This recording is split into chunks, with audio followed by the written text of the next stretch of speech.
मैं screen share कर देता हूँ।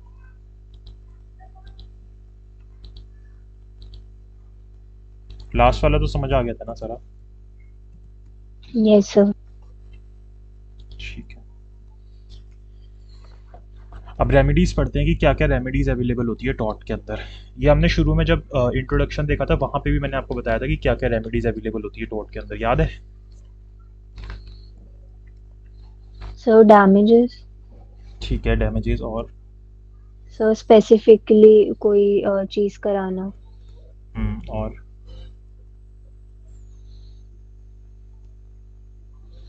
और इंजेक्शन। तीन तरीके के होते थे ना। यस देखो, सर। बेसिकली रेमेडीज जो होती है ना वो दो तरीके से होती है हमारे पास। एक होती है जुडिशियल रेमेडीज और दूसरी होती है हमारे पास extra judicial remedies. Judicial remedies का मतलब हमें समझ आ रहा है कि जिसके अंदर हम कोर्ट की हेल्प ले रहे हैं, और एक्स्ट्रा जुडिशियल रेमेडीज के अंदर हम कोर्ट की हेल्प नहीं ले रहे। कोर्ट की हेल्प नहीं ले रहे, यहाँ पे हम सेल्फ हेल्प के थ्रू अपना काम करते हैं। तो हमने इसके बारे में नहीं पढ़ना, हमने ये वाला पढ़ना है जो जुडिशियल होता है। इसके अंदर हमारी तीन आती है, जैसे कि डैमेजेस सबसे फर्स्ट जो होती है, सेकंड होते हैं आपके इंजंक्शन, और थर्ड होते हैं आपके स्पेसिफिक रेस्टिट्यूशन ऑफ प्रॉपर्टी। जो भी आप वो भी पढ़ रहे हो, स्पेसिफिक रिलीफ एक्ट भी पढ़ रहे हो, उसके अंदर भी आप यही चीज़ पढ़ रहे हो कि स्पेसिफिक रिलीफ लेते हैं यहाँ पे आप, स्पेसिफिक रेस्टिट्यूशन ऑफ प्रॉपर्टी। ठीक है, तो तीन तरीके के यहाँ पे हमारे पास डैमेजेस आते हैं, सॉरी रिलीफ आते हैं। एक डैमेजेस, इंजंक्शन और स्पेसिफिक रेस्टिट्यूशन ऑफ प्रॉपर्टी। अब डैमेजेस को देखते हैं कि डैमेजेस में क्या होता है। ये वाला वर्ड तो मैंने आपको समझाया था कि डैमेज और डैमेजेस वर्ड में क्या फ़र्क होता है। क्या फ़र्क होता है दोनों वर्ड में? सर डैमेज बेसिकली कोई डैमेजेस जो होते हैं वो मॉनेटरी चीज अगर हम मांगते हैं इन रिटर्न ऑफ लॉस। और हम्म। डैमेज होता है लॉस होना। ठीक है, तो एक तरीके से जो डैमेज वर्ड है, डैमेज वर्ड का मतलब क्या है कि जो लॉस कॉज हुआ है, जो लॉस कॉज हुआ है उस पर्सन को, उसको हम डैमेज बोलते हैं। और डैमेजेस क्या होते हैं? जो सम ऑफ मनी कोर्ट उसको अवॉर्ड करता है इन लॉस के कारण। ये जो उसको डैमेज हुए हैं, जो सम ऑफ मनी इसके कारण दी जाती है, अवॉर्ड की जाती है कोर्ट के द्वारा, उसको हम डैमेजेस बोलते हैं।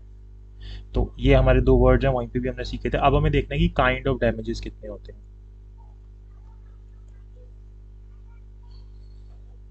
कि किस किस तरीके के डैमेजेस दिए जा सकते हैं। तो देखो, सबसे पहले आता है हमारा नॉमिनल डैमेजेस। नॉमिनल वर्ड का मतलब क्या होता है नलिन? सर छोटी मोटी अमाउंट सर, हाँ। जो हाँ, जिसको हम स्मॉल सम ऑफ मनी बोलते हैं। Small sum of money. तो इसके अंदर क्या होता है, जैसे कि एक रुपये, एक पैसा, इस तरीके से ना, कि बस आपको कोई जो एक्चुअल लॉस हुए उसके लिए नहीं दिलाया जाता। ये सिर्फ एक मेयर रिकॉग्निशन होता है कि आपके लीगल राइट को जो है वायलेशन हुआ था, और उसके लिए आपको यहाँ पे हमने एक नॉमिनल से डैमेजेस दिलवा दिए हैं। जैसे इसके अंदर वो वाला केस आता है, Constantine versus Imperial London hotels limited. मैं लिखवा देता हूँ केस का नाम।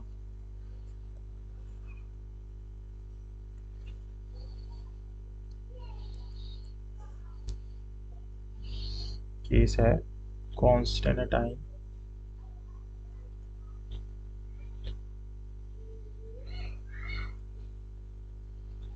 Versus Imperial London hotels limited.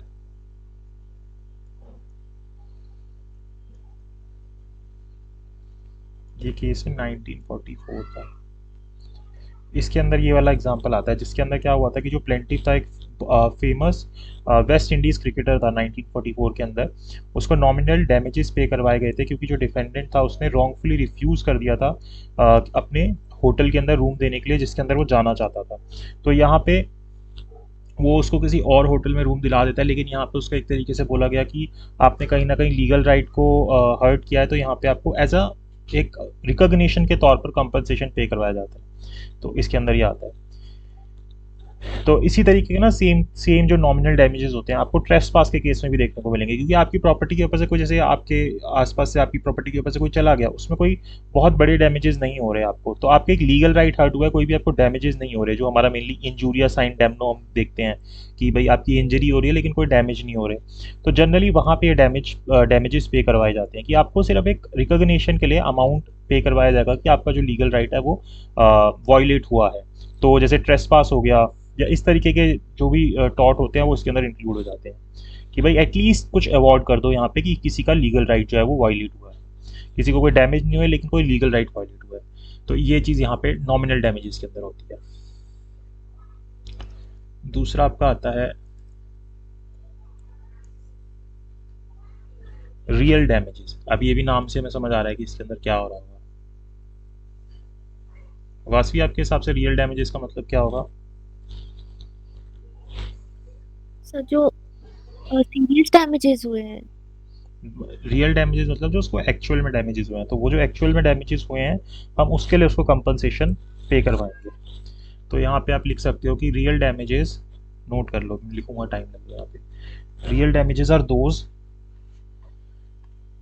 which are assessed, or real damages are those which are assessed and awarded.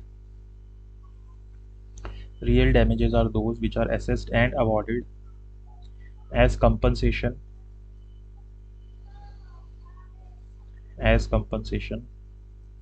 for damage actually suffered by the plaintiff and not simply by way of mere recognition of a legal right infringed. दोबारा बोल देता हूँ एक बारी।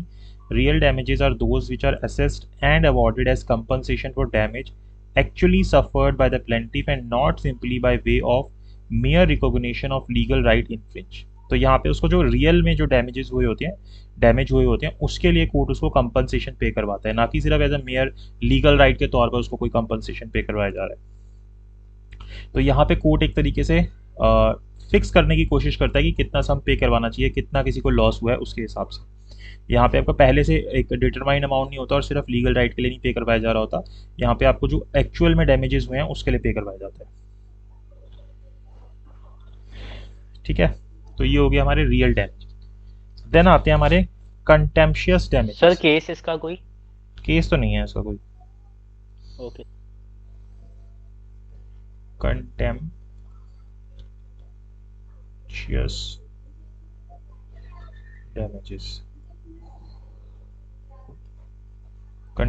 Damages, इसके अंदर आपका कैली versus Sherlock का केस आ जाता है, अभी लिखवा दूंगा उसको। इसके अंदर क्या होता है कि ना कंटेम्पशियस डैमेजेस के अंदर कि जो डैमेजेस होते हैं ना वो अवार्ड किए जाते हैं जहाँ पे प्लेंटिफ का जो केस होता है ना वीक होता है, मतलब कि एक तरीके से कोर्ट के ओपिनियन के अंदर प्लेंटिफ की भी कहीं ना कहीं कोई ना कोई मिस्टेक होती है। जैसे कि अगर ये जो आपका कैली वर्सेस शेरलॉक का केस है ना, यहाँ पे क्या होता है, जो डिफेंडेंट होता है ना वो न्यूज़पेपर के अंदर प्लेंटिफ के खिलाफ कुछ बैड टर्म्स लिखता है, जैसे जो आपके एक तरीके से डिफेमेशन हो गया। उल्टे में जो प्लेंटिफ होता है वो भी क्या करता है, उसके अगेंस्ट काउंटर अटैक के अंदर डिफेंडेंट के अगेंस्ट भी इक्वली बैड वर्ड्स लिख लेता है। तो यहाँ पे जो उसको डैमेजेस है वो कुछ छोटा मोटा अमाउंट मिलेगा, कोई बहुत बड़ा अमाउंट नहीं मिलेगा। तो इसी को हम क्या बोल देते हैं, कंटेम्पशियस डैमेजेस बोल देते हैं कि आपने अपनी साइड को खुद ही वीक कर लिया। तो इसके अंदर लिख लो आप, such damages are awarded in a case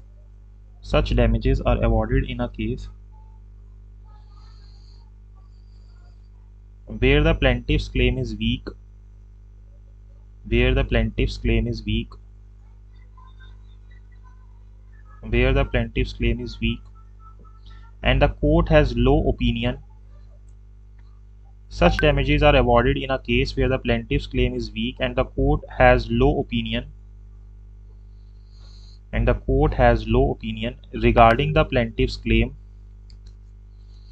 regarding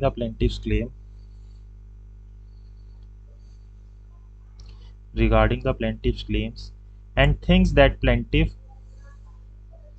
and thinks that plaintiff although has suffered greater loss and thinks that plaintiff although has suffered greater loss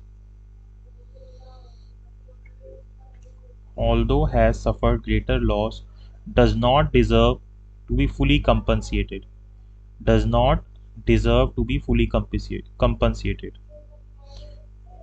does not deserve to be fully compensated। यहाँ पे जो award करता है ना सम बहुत ही छोटा सा amount कर देता है कि ठीक है ऐसी चीज़ हुई थी लेकिन तुमने भी इस तरीके का एक्ट कर दिया कि अब तुम्हें कोई इसके लिए डैमेजेस मिलने की ज़रूरत नहीं है। तो इसके अंदर आप कौन सा केस लिख सकते हो, कैले वर्सेस शेरलॉक। केस का नाम मैं लिख देता हूँ यहाँ पे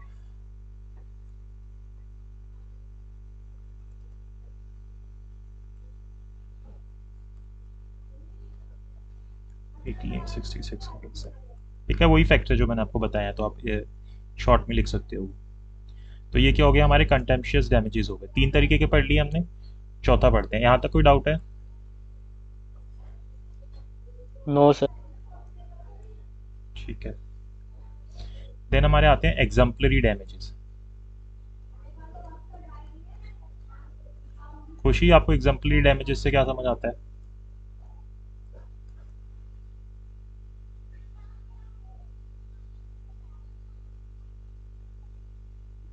प्रेजेंट हो सर शायद Disconnect। मैं बताऊं सर?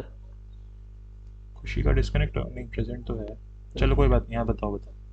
सर शायद मैंने सर एग्जाम्पलरी पनिशमेंट्स पढ़ा था, तो सर एग्जाम्पलरी डैमेजेस भी सर उसी तरीके से ही होगा कि हम कोई ऐसा डैमेज दिलवाएं उस बंदे को कि आगे से जिसने वो चीज़ कमिट करी है उसके लिए उन तरीके के उन टाइप ऑफ पीपल के लिए एक एग्जाम्पल सेट हो जाए।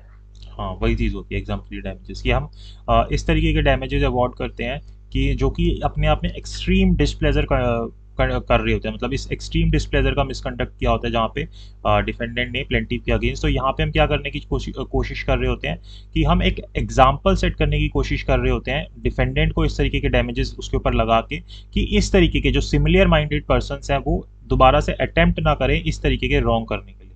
तो एक तरीके से कोर्ट यहाँ पे ना इसको जो एग्जाम्पलरी डैमेजेस है इसको पनिशमेंट के तौर पर मानता है कि इतना ज्यादा अमाउंट कर दो कि कोई भी इस तरीके की चीजें करने की कोशिश ना करे। ठीक है, तो इसको हम क्या बोलते हैं, एग्जाम्पलरी डैमेजेस बोलते हैं। तो these types of damages are awarded these types of damages are awarded by court when it views with extreme displeasure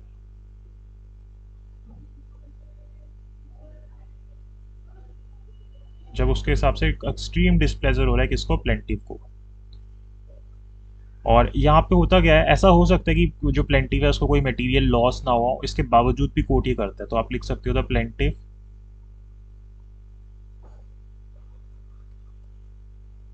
may not have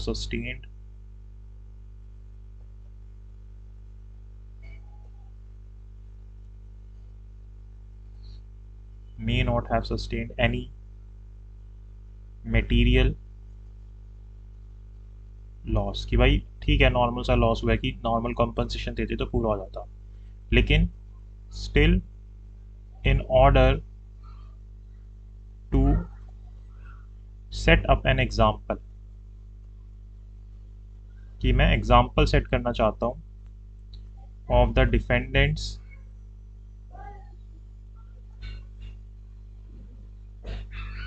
so that, ताकि क्या हो उससे कि जो अदर सिमिलर माइंडेड पीपल हैं, अदर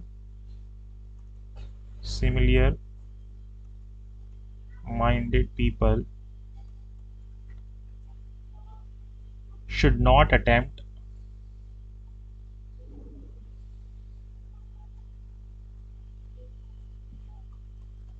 कि वो इस तरीके की चीज दोबारा से ना करे, should not attempt to do similar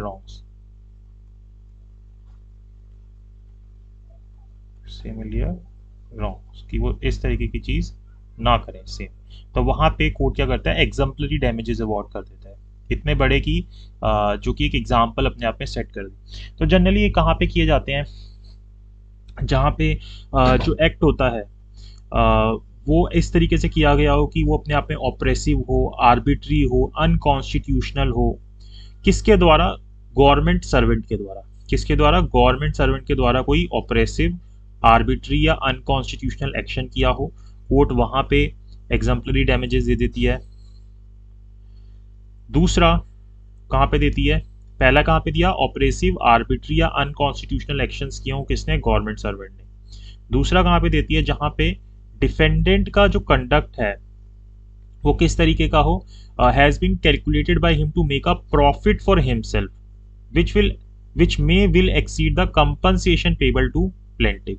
तो यहाँ पे लिख लो, where the defendant's conduct has been calculated by him to make a profit for himself which may well exceed the compensation sir payable एक बार रिपीट कर दो सर, ये where defendant वाली बात। where the defendant's conduct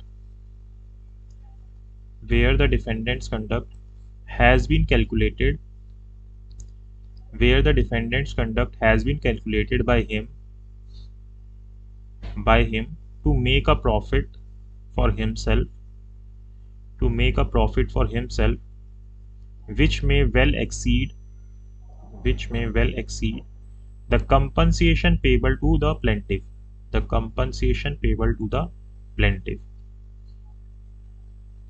और तीसरा कहाँ पे देती है गवर्नमेंट जो होती है, सॉरी कोर्ट जो होता है वो कहाँ पे देती है, where exemplary damages are expressly authorised by the statute, कि आपको लॉ जो है वही बोलता है कि एग्जाम्पलरी डैमेजेस देने चाहिए। तो where exemplary damages are expressly authorised by the statute, where exemplary damages are expressly authorised by statute. जैसे आपने केस देखा था, मैंने आपको पहले बताया था, एक Bhim Singh versus state of Jammu Kashmir का केस का नाम बताया था, याद है उसमें क्या हुआ था? सर जो वो था, एमएलए था जम्मू एंड कश्मीर का, उसको हम्म। डिटेन कर लिया था पुलिस ने। हाँ, तो वहाँ पे एग्जाम्पलरी डैमेजेस कितना 50,000 का आई थिंक अमाउंट पे करवाया था उसने। Yes sir. तो वो एक तरीके का एग्जाम्पलरी डैमेज था कि इस तरीके से एक एग्जाम्पल सेट हो कि कोई भी इस तरीके से ना करे किसी के साथ। तो यहाँ पे सुप्रीम कोर्ट ने एग्जाम्पलरी डैमेजेस पे करवाए थे रॉन्गफुल डिटेंशन के लिए और वायोलेशन ऑफ कॉन्स्टिट्यूशनल राइट के लिए। तो ये अपने आप में क्या होते हैं, एग्जाम्पलरी डैमेजेस होते हैं। तो ये हो गए हमारे कितने, 3 टाइप के डैमेजेस, नहीं 4 टाइप के डैमेजेस हो गए। फिर आते हैं हमारे प्रोस्पेक्टिव डैमेजेस। प्रोस्पेक्टिव से वर्ड से क्या समझते हो आप?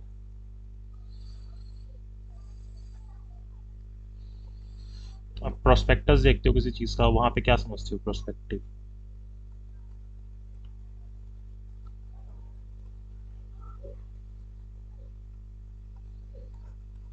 प्रोस्पेक्टिव डैमेजेस नहीं बोलोगे, चलो कोई बात नहीं। प्रोस्पेक्टिव, पता नहीं सर। ठीक है। प्रोस्पेक्टिव डैमेजेस का मतलब होता है ऐसा कंपनसेशन पे करवाना जो कि जिसका रिजल्ट आ सकता है जो कि अभी हुआ नहीं है। तो इसके लिए लिख लो, मैं लिखवा देता हूँ पहले फिर समझाता हूँ। Prospective damages means compensation for damages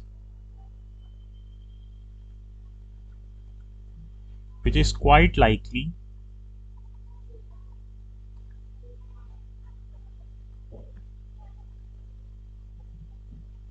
result of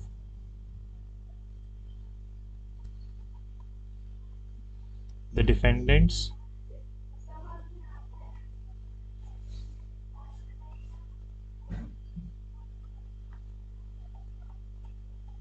wrongful act, but which has not actually resulted at the time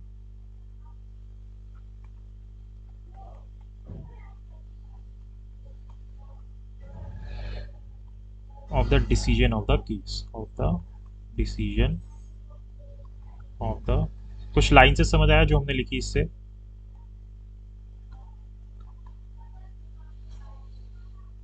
देखो देखो यहाँ सर पे मतलब ऐसा जो बाद में हो सकता है, मतलब डिफेंडेंट के लिए रॉन्गफुल हो सकता है।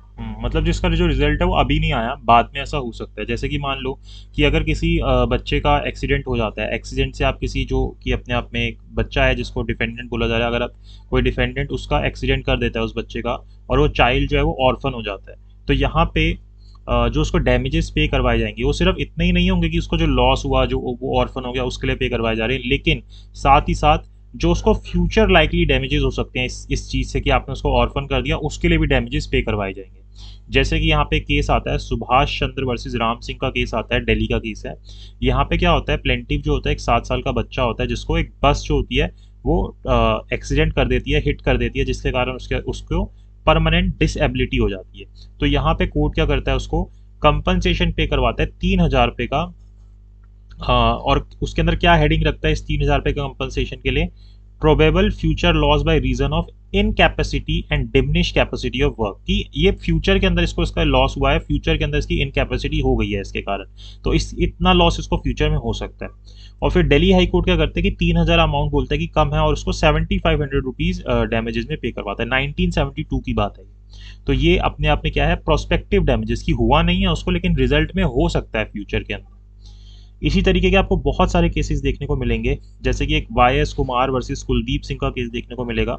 यहाँ पे भी इसी तरीके की चीज़ थी, जो प्लेंटिव था उसको एक मोटरसाइकिल जो है वो एक्सीडेंट से हिट कर देती है, जिसके कारण उसकी परमानेंट डिसेबिलिटी हो जाती है, और कोर्ट जो है उसको कंपनसेशन अवॉर्ड करता है जो भी उसको फिजिकल डिसेबिलिटी हुई है, और साथ ही साथ जो अपनी नॉर्मल इंजॉयमेंट, मतलब जो नॉर्मल लाइफ को इंजॉयमेंट करना होता है, उसका जो लॉस हो गया उस चीज़ का, उसके लिए भी उसको यहाँ पे कंपनसेशन अवॉर्ड करवाते हैं। यानी कि जो एक्चुअल में हुआ नहीं, लेकिन जो रिजल्ट, जिसके रिजल्ट में फ्यूचर में उसको कोई लॉस हो सकता है जिस कारण से, उसको हम क्या बोलते हैं, प्रोस्पेक्टिव डैमेजेस बोलते हैं। कोई डाउट है इसमें प्रोस्पेक्टिव डैमेजेस में? No sir. No sir. Vasavi आपको समझ आया? हाँ जी सर। ठीक है। देन हमारा आता है सक्सेसिव एक्शन या मेजर ऑफ डैमेजेस कर लेते हैं। मेजर, अब किस तरीके से हम अपने डैमेज को मेजर करते हैं। जो कोर्ट होता है वो कैसे मेजर करेगा आपके डैमेजेस को, तो यहाँ पे कोर्ट क्या करता है, वो degree and extent of pain देखता है कि कितना इसको इसके कारण पेन हुआ है, कितना सफ़र करना पड़ रहा है प्लेंटिव को, ये जो रॉन्ग उसके साथ हुआ है, ये जो गलत उसके साथ हुआ है।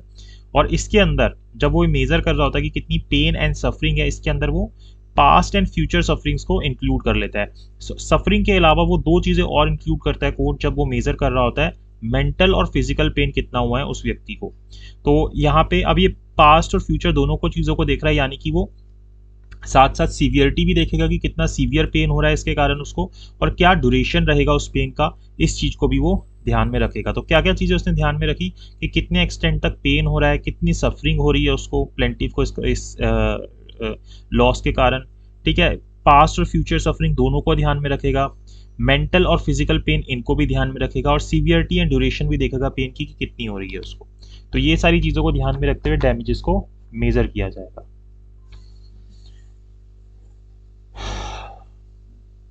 ठीक है।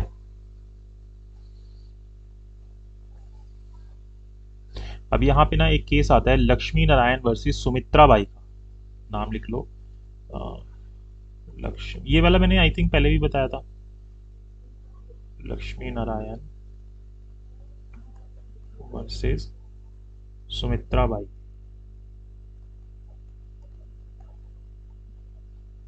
नाइनटीन 1995 का केस है।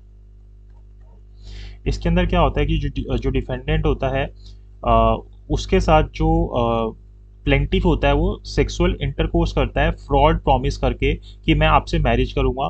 तो यहाँ पे कोर्ट क्या हेल्ड करता है कि इसको सब्सटेंशियल डैमेजेस पे करवाए जाएं। तो मेजर ऑफ डैमेजेस कोर्ट ने कैसे किया कि इसको जो इसके अंदर फिजिकल पेन हुआ, इनडिग्निटी हुई, और इसके जो मैरिज के चांसेस कम हो गए, सोशल स्टिग्मा जो इसके ऊपर लग गया, तो इसके कारण क्या इसको सफरिंग्स करनी पड़ेंगी, कितना पेन होगा, उसकी ड्यूरेशन क्या रहेगी, सीवियरिटी कितनी रहेगी, पास्ट और फ्यूचर लॉसेस कितने होंगे। तो इन सबको चीज़ों को ध्यान में रखते हुए कोर्ट ने इसको यहाँ पे सब्सटेंशियल डैमेजेस पे करवाए थे। जो क्रिमिनल केस था वो तो अलग चला होगा, जो भी चीज़ हुई होगी उसके अंदर, लेकिन यहाँ पे उसको सब्सटेंशियल डैमेजेस पे करवाए थे। इसी तरीके से और भी केसेस आते हैं, काफ़ी सारे केसेस यहाँ पे आप लिख सकते हो, जैसे Raina versus Ahmedabad municipal transportation service लिख सकते हो, लिखना मत इस केस का नाम, वैसे जनरली बता देता हूँ। तो यहाँ पे एक 16 साल की बच्ची होती है जिसका एक्सीडेंट के अंदर परमानेंटली लेग्स जो होती हैं वो इनकैपेसिटी हो जाती है, मतलब खत्म हो जाती हैं लेग्स जो होती हैं। तो यहाँ पे कोर्ट उसको 10,000 रुपये के डैमेजेस पे करवाता है personal suffering due to incapacity head के अंदर। और एक तो ये करवाता है 10,000 रुपये, इसके अलावा जो भी उसको मेडिकल एक्सपेंसेस इसके अंदर होंगे वो सारे पे करवाता है। जो उसको अपना जो नॉर्मल लाइफ को एंजॉय करने था आगे फ्यूचर के अंदर, उसके लिए जो लॉस हुआ उसको, वो उसको कंपनसेशन पे करवाता है। तो यहाँ पे एक तरीके से क्या पेन है, क्या सफरिंग है, इन सब चीज़ों को ध्यान में रखते हुए कोर्ट मेजर करता है कि कितना अमाउंट पे करवाना चाहिए। बहुत सारे केसेस इसके अंदर हमें देखने को मिल जाएंगे, जैसे कि आपको एक केस देखने को मिलेगा, इसका नाम लिख लो इस केस का, क्लांस मिट, मैं लिख देता हूँ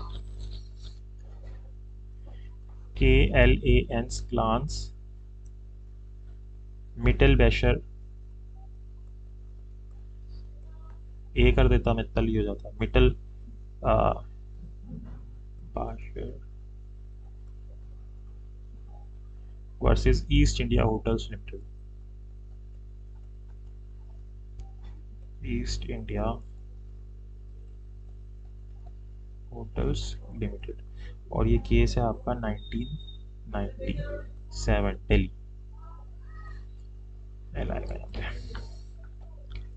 तो यहाँ पे ना कोर्ट ये हेल्ड करता है, ये ऑब्जर्व करता है कि जो ये होटल है ना, यहाँ पे ना जो प्राइस टैग है वो बहुत हाई प्राइस टैग है, जो भी सर्विस पैक के ऊपर लिखा हुआ है 5 स्टार होटल के। इसके कारण जो होटल है वो कॉस्ट उसके ऊपर बनती है कि कॉस्ट लगाता है, और वो कॉस्ट जो लगाई जाती है वो एग्जाम्पलरी डैमेजेस लगाए जाते हैं, जो भी हमने पढ़े एग्जाम्पलरी डैमेज, क्योंकि यहाँ पे अपने आप में एक 5 स्टार होटल था। तो यहाँ पे जो पर्सन है, जो डिफेंडेंट है, सॉरी जो प्लेंटिव है, वो सिर्फ और सिर्फ 50 लाख के डैमेजेस मांगते हैं, तो कोर्ट उसको 50 लाख का ही डैमेजेस पे करवाती है। लेकिन कोर्ट बोलता है कि यहाँ पे इसको 1,03,00,000 रुपए तक के भी डैमेजेस मिल सकते थे, लेकिन जो यहाँ पे कंपनसेशन ही अगर 50 लाख का मांगा गया तो 50 लाख का ही अमाउंट पे करवाया जाएगा। तो जनरली बता दिया, ऐसा कुछ है नहीं खास इसके अंदर। ठीक है, तो ये हमारे हो गए डैमेजेस वाली बातें। देन हमारा आता है इंजंक्शन। इंजंक्शन का मतलब क्या होता है, शुरू में भी बताया था आप लोगों ने। सर किसी चीज को करवाना या नहीं करवाना। हाँ, इंजंक्शन, जो कि हम CPC और स्पेसिफिक रिलीफ एक्ट के अंदर भी देखते हैं इंजंक्शन के बारे में।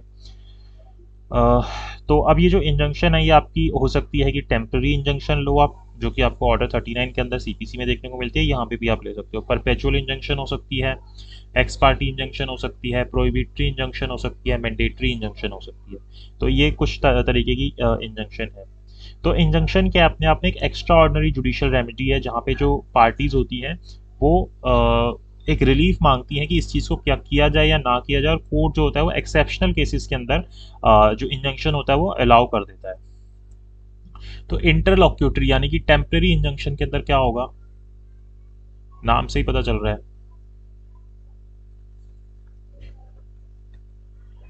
टेम्पररी का मतलब क्या होता है? सर सर जो मतलब नहीं है, थोड़े टाइम के लिए ही है। हाँ, मतलब कि जब फाइनल हियरिंग, जब फाइनल अभी डिसीजन नहीं आया ना, उससे पहले ही पहले के लिए ये मांगी जाती है टेम्परेरी की। ठीक है, अभी आप कर दो कि ये बहुत ज़्यादा प्रॉब्लम कॉज हो सकती है कि अगर आपने अभी इसको नहीं किया तो जब फाइनल डिसीजन आएगा तब आप इसको देख लेना कि जो भी चीज़ होती है, तो उसको हम टेम्परेरी इंजंक्शन बोल देते हैं कि अभी के लिए कर दो आप इसको, कि जब तक फाइनल डिसीजन नहीं आता। तो ये प्रोविजनली की जाती है, प्रोविजनली की जाती है कि ये फाइनल नहीं है, प्रोविजनली की गई है फाइनल हियरिंग होने से पहले पहले तक, कि इसके कारण किसी पर्सन को कोई लॉस ना हो बहुत ज़्यादा। तो उसको हम इंटरलॉक्यूटरी या टेम्परेरी इंजंक्शन बोल देते हैं। और अगर आप अपनी प्लेंट के अंदर परपेचुअल इंजंक्शन नहीं मांग रहे तो वहां पे आपको जो टेम्परेरी इंजंक्शन है वो भी नहीं मिलेगी। तो अकेले आप टेम्परेरी इंजंक्शन नहीं मांग सकते, आपकी प्लेंट के अंदर परमानेंट इंजंक्शन भी प्रेजेंट होनी चाहिए, तभी आपको टेम्परेरी इंजंक्शन मिलेगी। क्योंकि तभी तो आप फाइनली आप इंजंक्शन मांगने आए हो, तो आप कोर्ट से बोलते हो कि इसका जो स्टेटस है वो मेंटेन करवाया जाए, स्टेटस को जिसको हम बोलते हैं मेंटेन करवाया जाए। क्योंकि अगर इसका स्टेटस ही वो नहीं रहा, जैसे कि अगर वॉल को आप रुकवाने आए हो कि इस वॉल को ना गिरवाया जाए, और सूट जब तक चलेगा अगर उतने में वो वॉल गिर गई तो फिर बाद में इंजंक्शन आने का फायदा ही क्या होगा, कि आप उस डिफेंडेंट को बोलोगे कि वॉल को ना गिराए और वो वॉल तो गिर चुकी होगी पहले ही। तो वहाँ पे आप क्या करते हो, टेम्पररी इंजंक्शन ले लेते हो कि स्टेटस मेंटेन रहे, जैसी जो चीज़ है वो वैसी ही रहे। तो ये कब मांगोगे, जब आप फाइनली, जब अपने फाइनल जो आप डिसीजन है वो इंजंक्शन का ही लेना चाहते हो, जो परपेचुअल इंजंक्शन है जब वो आप लेना चाहते हो, तभी आप साथ में टेम्पररी इंजंक्शन मांगते हो। तो पहली होगी हमारी टेम्पररी इंजंक्शन, दूसरी कौन सी होगी? परपेचुअल। परपेचुअल, परपेचुअल का मतलब सो परमानेंटली। हाँ जी, जैसे वो आप उसमें कंपनीज एक्ट में भी पढ़ते होगी कि जो कंपनी होती है वो परपेचुअल होती है, वो चलती रहती है, हमेशा ख़त्म नहीं होती। तो वही चीज़ है, परपेचुअल इंजंक्शन होती है कि जब फाइनल हियरिंग हो जाएगी और डिटर्मिनेशन हो जाएगा क्वेश्चन जो भी पार्टीज के बीच में उसको होने के बाद, तो जो भी फाइनल डिसीजन आएगा तो फाइनली कोर्ट जो है परपेचुअल इंजंक्शन पास करेगा। उसको हम परपेचुअल या परमानेंट इंजंक्शन भी आप बोल सकते हो। जैसे इसको हम टेम्परेरी या फिर क्या बोल रहे हैं, इंटरलॉक्यूटरी बोल रहे हैं। जब आपकी अभी चल रही है उस वक्त आप ले रहे हो उसको इंटरलॉक्यूटरी बोल रहे हैं। इसको हम परमानेंट भी बोल सकते हैं, परपेचुअल को परमानेंट इंजंक्शन। देन आपकी आती है prohibitory and mandatory. Prohibitory word से क्या समझ रहे हो आप? सर की कोर्ट प्रोहिबिट कर देता है, रोक देता है कि ये काम ना करे। हाँ, तो यानी कि प्रोहिबिटरी इंजंक्शन के अंदर क्या हो रहा है, हम रॉन्ग डूअर को उस चीज़ को करने से रोक रहे हैं, या तो रिपीट ना करे या फिर सेम चीज़ को ना करे जो कि प्लेंटिफ के किसी लॉफुल राइट को ख़त्म कर रहा है या उसके अंदर इंटरफेयर कर रहा है। तो वहाँ पे हम उसको रुकवा देते हैं कि ये चीज़ों को मत करो। जैसे कि कोई व्यक्ति न्यूसेंस कर रहा है बार बार, या कोई व्यक्ति ट्रेसपास कर रहा है, तो वहाँ पे हम कैसी इंजंक्शन मांगेंगे जाके कोर्ट से? प्रोहिबिटरी इंजंक्शन मांगेंगे कि इस पर्सन को ऑर्डर किया जाए कि ये इस तरीके की चीज़ ना करे। और मैंडेटरी में क्या होगा? सर की वो चीज करे। हाँ जी, जहाँ पे उसको लीगली वो चीज़ करनी चाहिए। तो जहाँ पे ये जो मैंडेटरी इंजंक्शन होती है कब मांगी जाती है? कि जब जो डिफेंडेंट है उसको कोई पॉजिटिव एक्ट करने के लिए बोला जाए। जैसे कि अ, अ, कोई वॉल खड़ी कर रखी है जो कि ऑब्स्ट्रक्शन क्रिएट कर रही है प्लेंटिफ के लिए। किस चीज़ के अंदर ऑब्स्ट्रक्शन क्रिएट कर रही है? कि प्लेंटिफ तक जो है ना लाइट नहीं पहुंच पा रही है। तो उसके लिए अगर वो इस तरीके से जो उसको ऑब्स्ट्रक्शन हो रही है, तो यहाँ पे क्या मानी जाएगी? मैंडेटरी इंजंक्शन मानी जाएगी कि इस वॉल को गिरा दिया जाए, यानी कि कोई काम करने के लिए बोला जा रहा है उसको। प्रोहिबिटरी के अंदर हम मना करते हैं कि ये काम मत कर, और मैंडेटरी के अंदर हम क्या करते हैं कि कोई काम करने के लिए बोलते हैं कि ऐसा काम कर।